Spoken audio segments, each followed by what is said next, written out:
पढ़ रहे थे हम लोग कैपेसिटर का संयोजन यानी श्रेणी क्रम का संयोजन और समानांतर क्रम का संयोजन। समानांतर क्रम के संयोजन आज हम जानेंगे। श्रेणी क्रम के संयोजन हम लोग पढ़ रहे हैं, यानी श्रेणी क्रम के संयोजन में 1/c = 1/c1 + 1/c2 + 1/c3।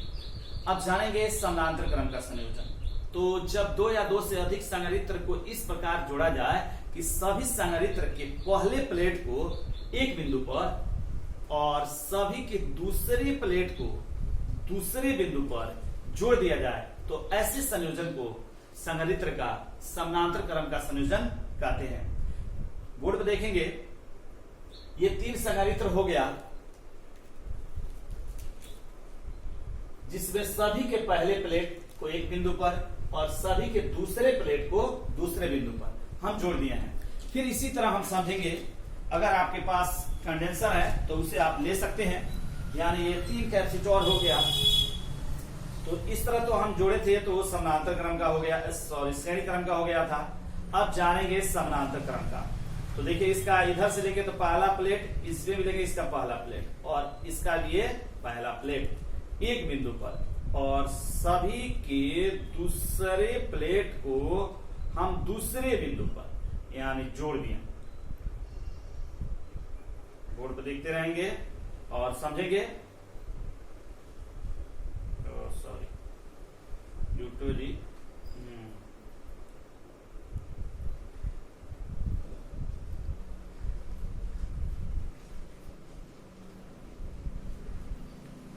तो सभी के पहले प्लेट एक बिंदु पर और सभी के दूसरे प्लेट को दूसरे बिंदु पर जोड़ दिया जाए, तो ऐसे संयोजन को ये समानांतर क्रम का संयोजन हो गया।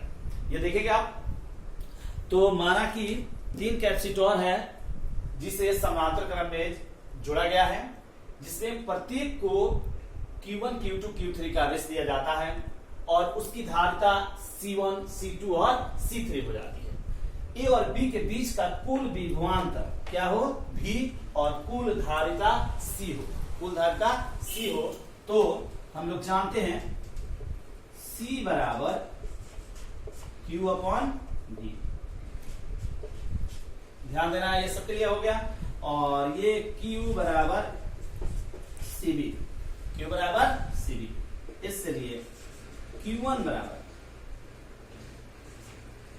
C1D, क्योंकि कुल विभवांतर क्या है?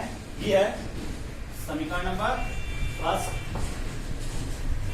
Q2 बराबर Q2D, equation number second. Q3 बराबर C3D। ये Q2 है, ध्यान देना है। क्या करते हैं? तीनों समीकरणों को जोड़ देते हैं। समीकरण 1 + 2 + 3, यानी समीकरण 1, 2 और 3 को जोड़ने पर LHS में LHS को जोड़ते हैं, RHS में RHS को, यानी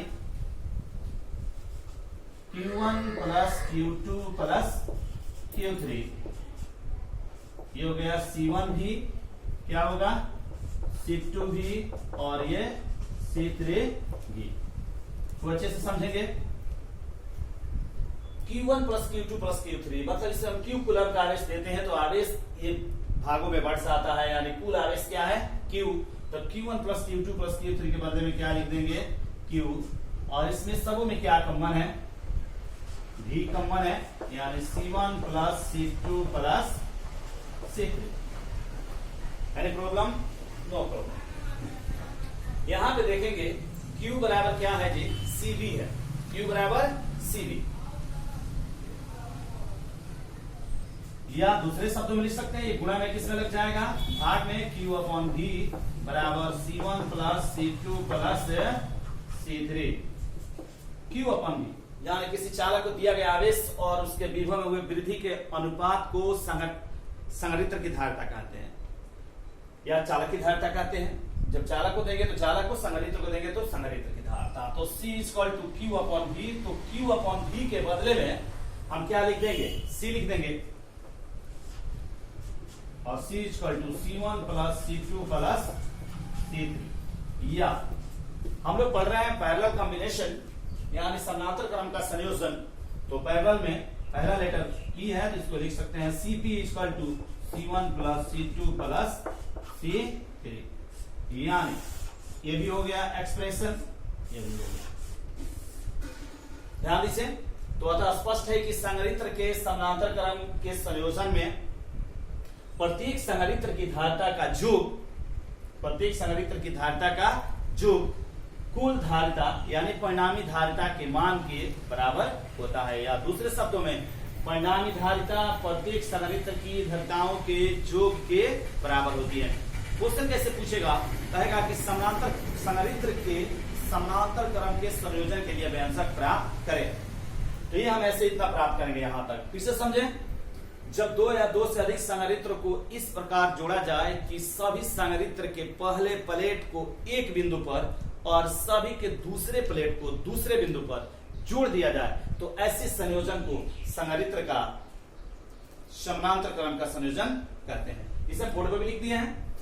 ये देखिए 1 2 3 यानी 3 संधारित्र हो गया, आज सबके पहले प्लेट को एक बिंदु पर जोड़ दिए हैं और सभी के दूसरे प्लेट को दूसरे बिंदु पर जोड़ दिए हैं। और इसके लिए इसी को हम लिखे हैं, माना कि 3 संधारित्र को समानांतर क्रम में जोड़ा गया है, जिसमें प्रत्येक संधारित्र को Q1 Q2 Q3 आवेश दिया जाता है, जिसकी धारिताएं क्रमशः C1 से जो C3 है, और कुल आवेश Q, कुल धारिता C और A और B के बीच का विभवांतर क्या है, V है।